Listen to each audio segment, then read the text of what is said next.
As was long expected, Florida Governor Ron DeSantis announced he's going to be running for president in 2024. Our border is a disaster. Crime infests our cities. The federal government makes it harder for families to make ends meet, and the president flounders. But decline is a choice. Success is attainable, and freedom is worth fighting for. I'm Ron DeSantis, and I'm running for president to lead our great American comeback. The choice of venue for the announcement, Twitter, this was taken really as a sign of how the campaign trail is going to be different for him than it is for former President Donald Trump. He's allegedly looking to win the support of conservative influencers, which tend to have a strong presence on Twitter. Trump, meanwhile, is he's sticking to his own platform, Truth Social. He has 5.28 million followers there, but really he's limited to his own base for the most part. The decision shows DeSantis is having greater public reach, in other words, while Trump, he faces the risk now of getting stuck in an echo chamber. But of course, look, we'll see how it goes. The polls leading up till now, they really haven't looked good for DeSantis. He took a sharp drop in March when, it was revealed that Soros DA Alvin Bragg was going to bring charges against Trump in New York. What happened with that?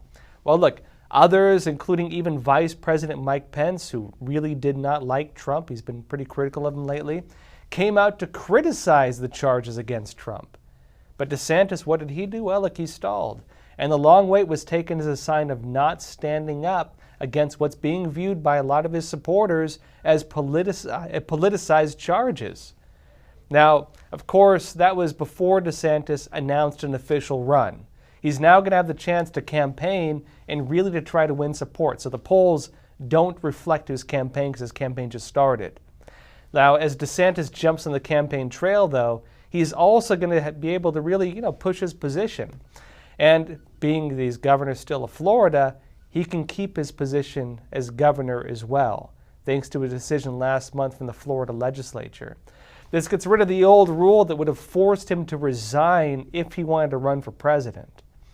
Now, Trump reacted to the news earlier in the day by posting screenshots on Truth Social showing polls of public support for Republican candidates. One of them has Trump over 60 points and DeSantis at just over 15. And a second poll he posted, interesting here, it shows estimates of how the candidates would perform in the 2024 elections if they faced off against President Joe Biden. Now, look, it predicts that both Trump and DeSantis could beat Biden, at least go by these polls. But it shows that Trump has a much better margin of victory in that.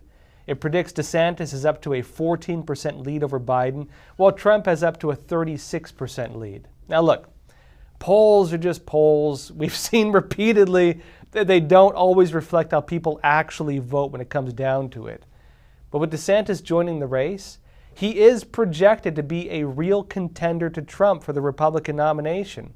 And really the debates we're going to be watching now are going to have them going head to head and discussing their platforms, and we're going to see how it plays out.